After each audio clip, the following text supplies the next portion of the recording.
So delighted to say I'm joined here at Hotel Minella by Olympic medalists Daire Lynch of Clonmel, Philip Doyle, Banbridge. Daire, we'll start with you. Yeah. You're about to go down to Kicking Plaza. It's been a whirlwind of 2 weeks, I'd say. What's it like kind of being back home and gone through the homecoming and all that? How's it been?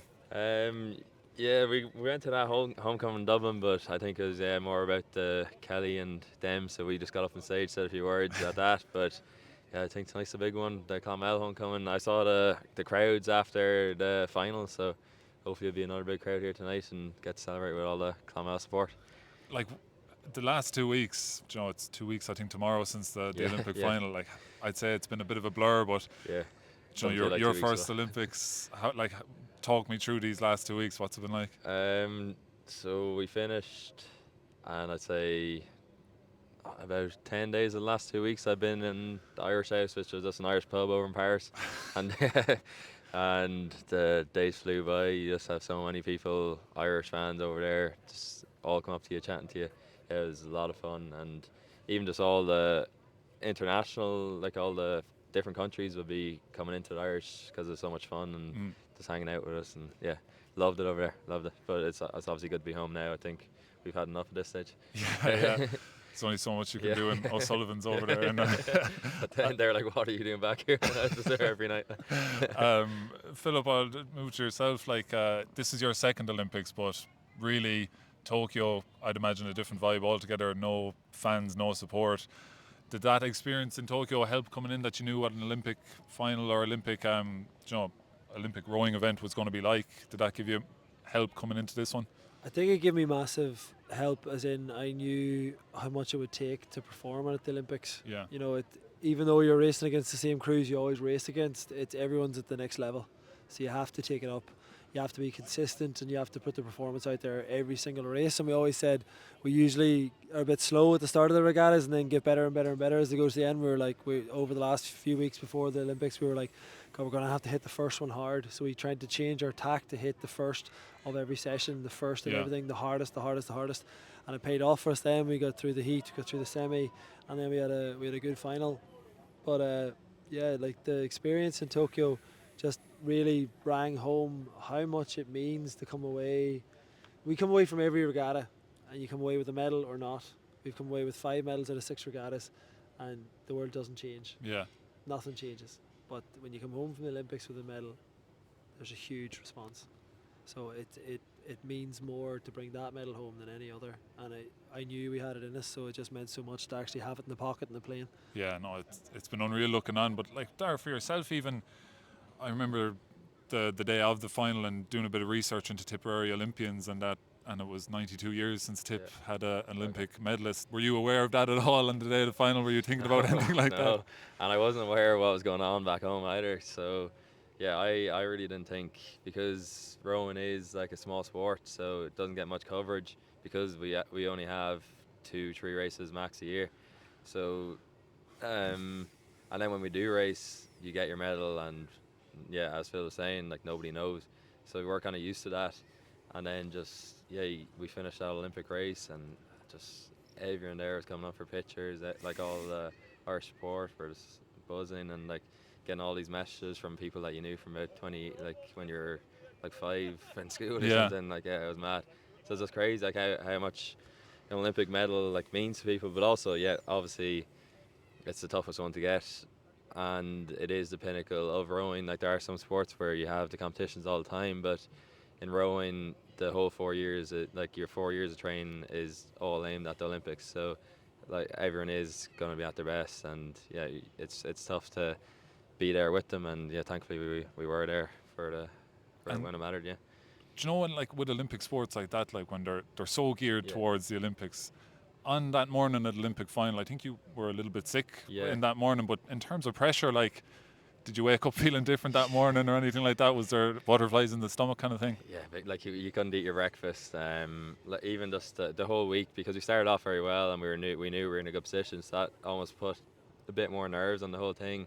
And it was tough to sleep, obviously, because we had the performance in us, and we just need to put one out. And yeah, like there is a lot of pressure, but then once you get going in the race, I think you just kind of have the confidence in the work we put in beforehand. And like the Americans were up on us, and we honestly thought the Remains were going to come back into the race Yeah. a bit more, but they didn't. Yeah, but we just had, I suppose we had confidence, because if you saw the work we put in, like I'm sure like it'd be hard not to have confidence. Yeah, and, Yeah. and Philip, crossing the line, knowing you'd secured the Olympic medal, do you have a memory of that moment, or just that moment where you knew you'd done it? Usually I go a bit mad when we cross the line, but I think I just went quiet because you realise there's a little part of you, like you just internalise and think about it within yourself, and you kind of forget to react physically. So I think I just like savoured the moment, and then it sunk in. And I turned around. Actually, I turned around after the heat to Daire, and I was like, "We're bringing some silverware home from this. We're in good shape. Like we're looking like that. The heat felt easy. Yeah. Like it felt really good. We Mm. just went through our race, moved away from everybody, and I was like, "Geez, we're in a position." So when we finally did it, I was just like, "Nice." Yeah, It like lingered for a while. Like it's a long week when you know you can do it, and you're just waiting around to finally get out and do that 6-minute race. So yeah. it's unbelievable, all the training even that goes in for just those 6 minutes. Like, and last time I spoke to you was you were over in Italy at your training, and you were Saudi. telling me about all the Yeah.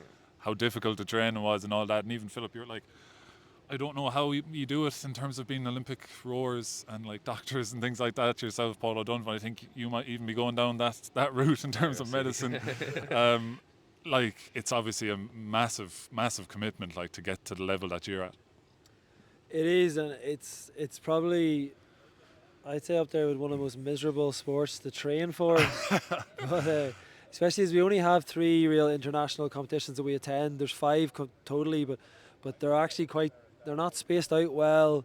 And there's a few other small competitions like Henley and Hollenbecker and Pediluco and Ghent Regatta, which would be quite competitive. But the budget to bring the boats over and bring yourself over and get it set up and go through the whole rigmarole of the regatta is just not there. So we have to pick and choose what regattas we go to and how we can attend. So yeah, rowing doesn't give much back for how much you put in. So when you come back with an Olympic medal and you actually get that, you feel like you're getting some vindication for the effort. Yeah, and like it's incredible. Even looking at the medals around your neck, like it's a bit surreal even for me. But what you think there, like having that around your neck now, like, is it worth it, all the training and everything that you've done to get here?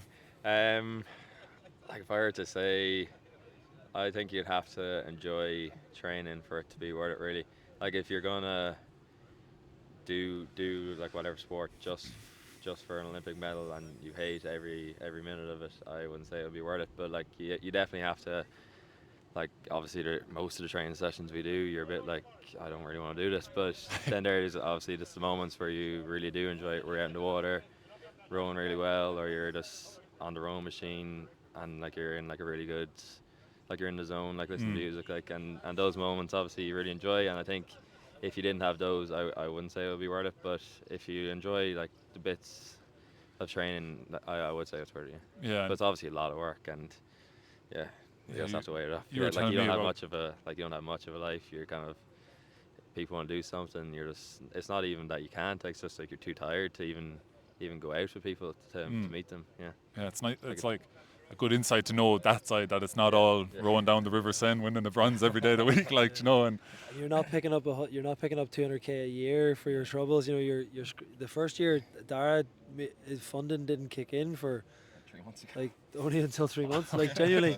So we were training away full time, and he was having to work on the laptop in between. I was having to cover medical shifts because I was on the bottom rung of funding coming back from work. right. And like if you're on the Tour de France and it takes so much time, at least you know there's a couple of million in your contract, and you can buy your house and fly your wife there, or fly yourself home, or get a train or whatever it is. But like you're down in Cork and you're going home to see your family on a Saturday, whatever, for one day and a Sunday, and it's a 4-hour drive up the road, and you're so exhausted, you're worried about falling asleep and crashing into the barrier on the way up the road. So you decide not to. So then you don't see them for another 4 weeks. So yeah, it's A lot of sacrifice. it's the purest of amateur sports, realistically. Like you give it all and you get very little back, but you know that the people doing it beside you are doing it for they want it. They really want it. Yeah, and you obviously, with all this training, have spent an awful lot of time together. Like, I'd imagine even the last 2 weeks, you've probably even grown, even like you'll forever be bonded now because of this. But you've obviously probably grown even bit closer in the I don't last few think we weeks. could get away from the legacy of this if we tried, to be honest.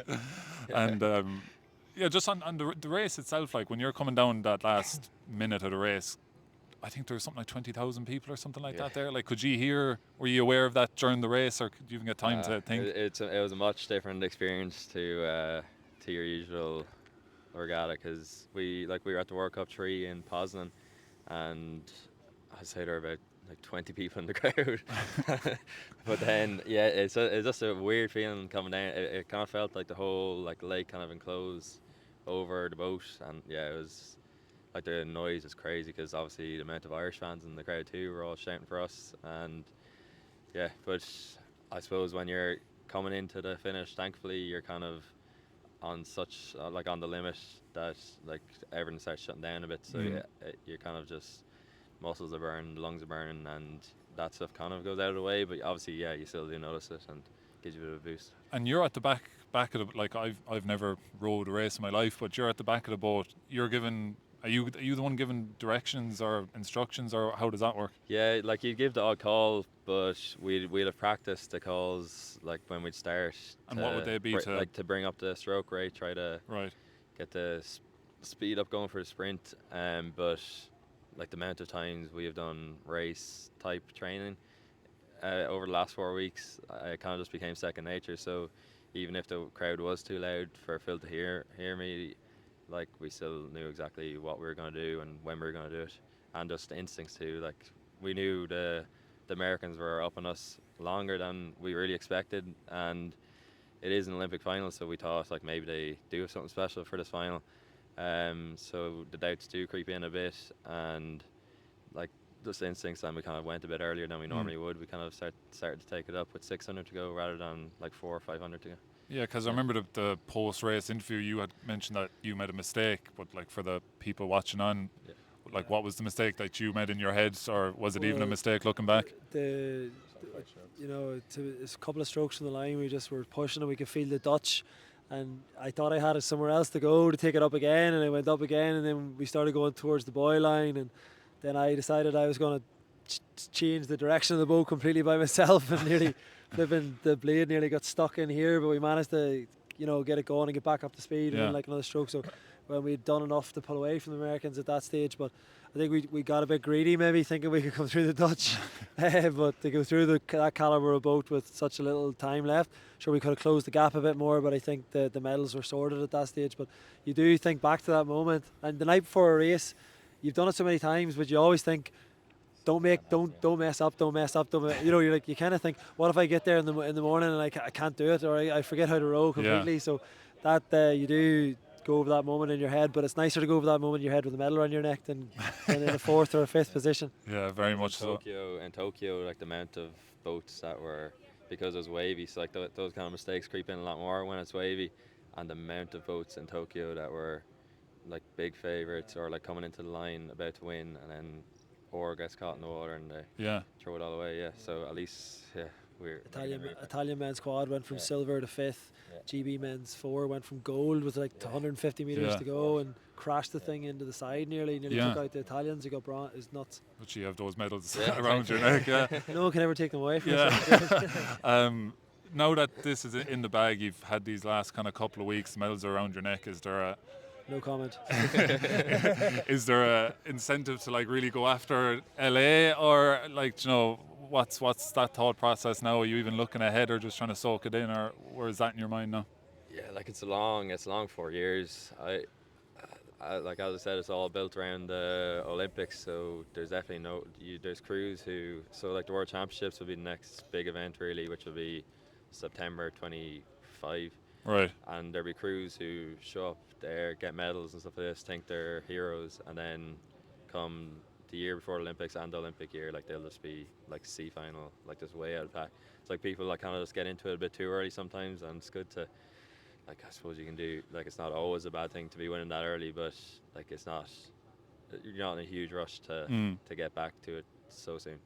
A lot of the medal favourites step back after the Olympics and take a bit of a break, and then ease back into it, maybe in a different boat class or a different sport or something for a while, and then towards the year before, when the qualification World Championships are happening, that's when it really starts to heat up. So if you're performing that year, that's a good sign. But if you're performing the year after the Olympics, it would be known as a sort of softer year Yeah, for the level of competition. cheaper medal. Yeah, but it's great for development crews and great to see what talent's coming through from the development lines as Yeah. well. Finally, there, as we were saying, there's not many Tipperary Olympic medalists around the place, and the ones that were around the place, a lot of them have statues around the county. Are you going to have a Daire Lynch statue somewhere in No. somewhere in Clonmel? A new running club, I'd say, will we? Like Pattercallahan. I know. I don't know what we'll do. Maybe I'll take a river, will I? I'd bring the kids down in 30 years to get their photograph with it. That's fair play to you. It's been an unbelievable story, and Cheers. congrats. Thanks, Jay. Thanks.